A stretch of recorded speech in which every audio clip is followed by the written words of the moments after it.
in the fourth party. I mean, actually in the rest, the other place of the world, and they will turn competition among them into what we call co-petition. It's a collaboration and competition together.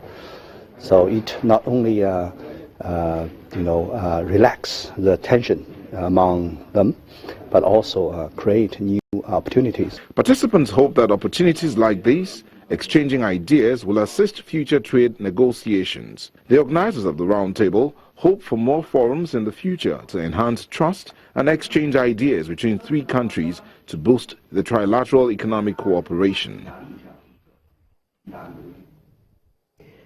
And here in Africa, beginning from Nigeria, let's cross over to the fixed income market for update on the activities for today. Buki Aribishola, fixed income dealer, Access Bank, joins me now. Good afternoon, Buki. Good afternoon. So what is the market sentiment like today? We've seen a bit of bearish trend, particularly because the central bank announced another auction today. They've done that for the past 3-4 days, and what we usually see would be intraday movements, particularly on the short tenor bills. So we'll see at the start of the day, once the auction is announced, there would be selling interest on the bills. Today we saw like an average of 50-60 basis points movement upwards on the bills, and then once the result of the auction was released, where they only sold about 15 billion on the long tenor bill they had offered, we saw buying interest. So generally what market would do is just to buy back, on the short positions they had created earlier in the day. Now, in terms of liquidity, there seemed to be so much liquidity for the CBN to mop up, for them to have come to the market yesterday and then, of course, today. Well, we had fact payments last week, which was about 200 billion that was credited into the system. So that is what they've been trying to mop up, essentially. And because they are trying to also manage rates at the auction, so they've not been able to mop up as much as they would have wanted, which is why they continue with the OMO auctions. Usually they're able to mop up just about 10 to 15 billion on a daily basis, so they still have quite an amount. All right, you talked about the yields being bearish. Now, looking at the figures you're seeing today, how would you compare the opening yield and what you have right now? So we've seen about a 50 basis points movement in yields on the short tenor bills, particularly today. Okay, so what is your outlook like for the rest of the week? I think the same trend would persist throughout the week, because I would expect that they would continue to do the OMO auctions, and then also we have maturities from bills on Thursday. We're expecting about 105 billion to be credited into the system. So CBN would also try to mop up this, and that should just, what that would do is the market would just remain on the short tenor bills, and essentially just intraday movements. Yeah. So as the year gradually comes to an end, what do you think we're going to see at the end of this month from the market?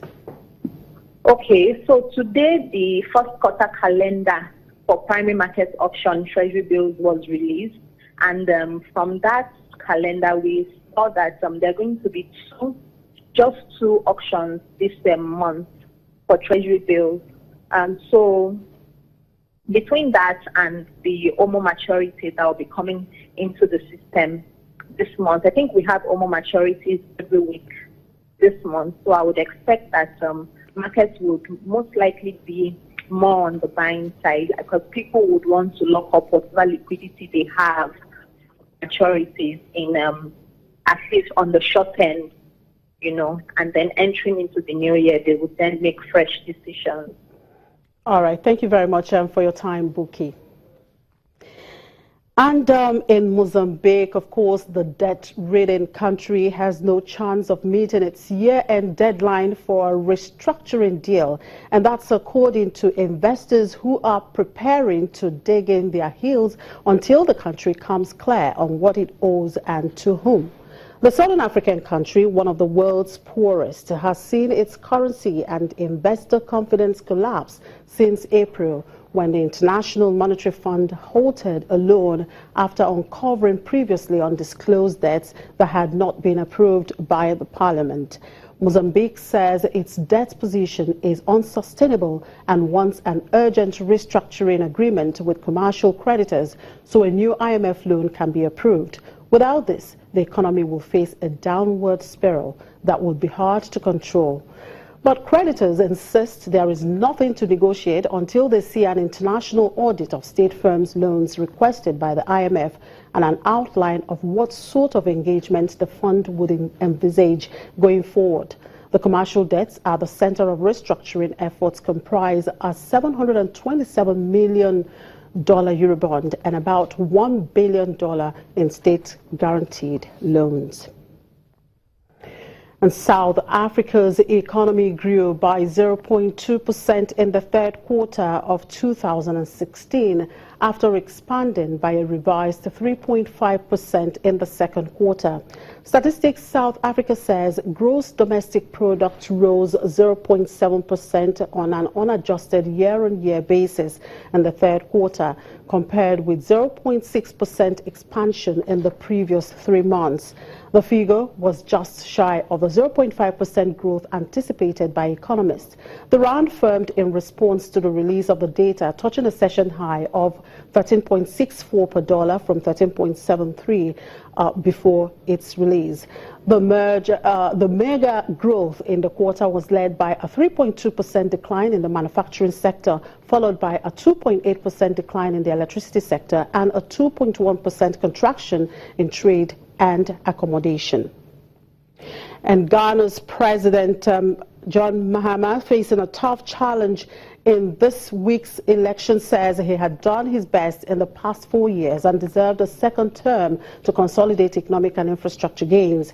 Ghana exports gold, oil and cocoa, but experienced a slump in global commodity prices and macroeconomic instability, forcing the government to adopt a 3-year aid deal with the International Monetary Fund in April 2015. Mahama said that despite the challenges, the West African country made modest gains in stabilizing the economy, resolving a prolonged power crisis and improving social and economic infrastructure.